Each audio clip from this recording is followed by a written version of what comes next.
The continent of Africa is home to some of the oldest civilizations, including the famous kingdoms of Egypt and Ethiopia. Africa has a rich cultural history and is replete with skillful and legendary leaders.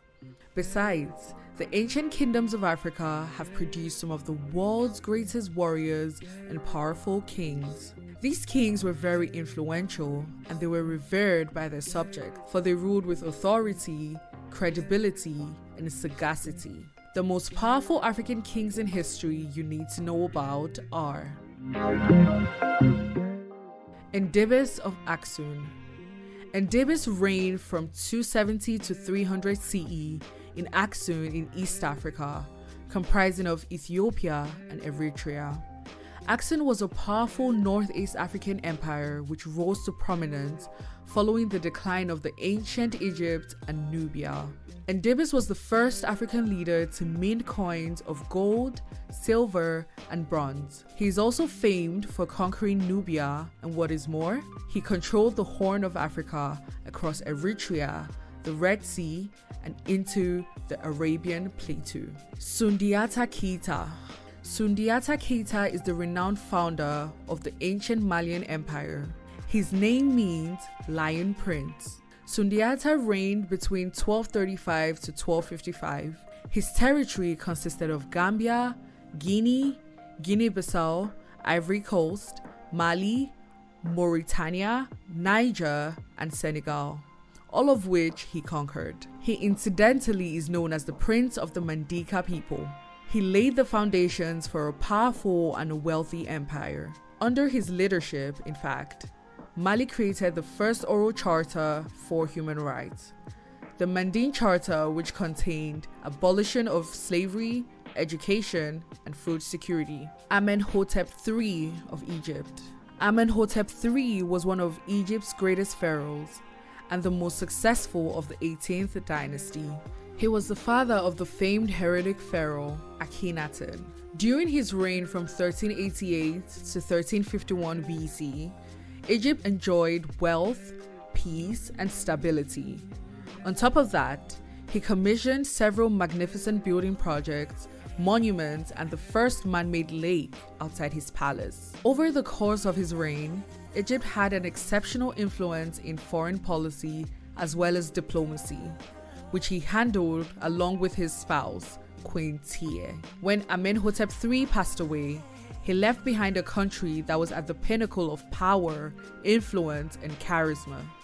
King Osei Kofi Tutu I, popularly known as the founding father and the first monarch of the old Ashanti Empire and the present-day Ghana, Osei Kofi Tutu I ruled from 1650 to 1717. The Ashanti was a highly political, wealthy, and powerful West African kingdom, and it was one of the first sub-Saharan military establishments to incorporate firearms into their arsenal. The kingdom derived its wealth from the large salt and gold deposits mined in the region.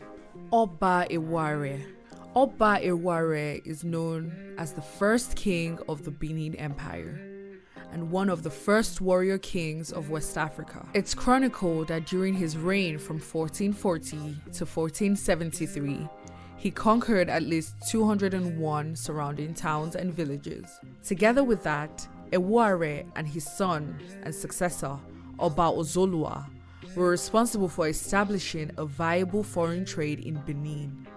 In the same vein, they built lavish palaces and created deliberate policies that favored their rulership. Eware is described as a charismatic leader. As a consequence, he established a ton of cultural traditions, communal events, and festivals. Under his leadership, the tradition of Benin flourished like the flowers in the month of May. Shaka Zulu of Zulu Kingdom. The name Shaka is believed to have stemmed from his father's claim that Nandi, his mother, was not pregnant, but she was suffering from an intestinal condition caused by the Ishaka beetle. Shaka Zulu is the founder of the most famous Zulu Empire in South Africa. He is famed for creating a formidable military force. Little wonder his troops used standardized weaponry to fight their foes. Amongst the weapons he developed was a short stabbing spear.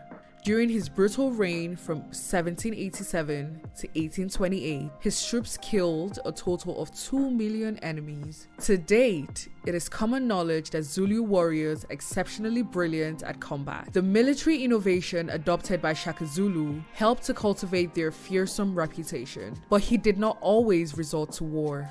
He was a skilled diplomat and was often able to negotiate with his adversaries.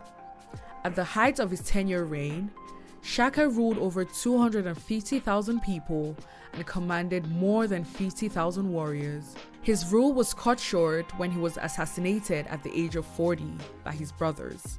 Today, the Zulu people view him as a courageous leader and a despot due to the massive number of executions under his watch. Mansa Musa.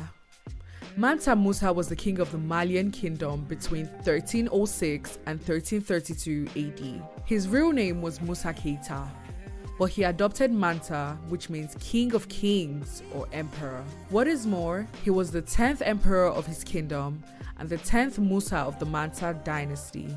Under his watch, Mali became one of the wealthiest countries in the world.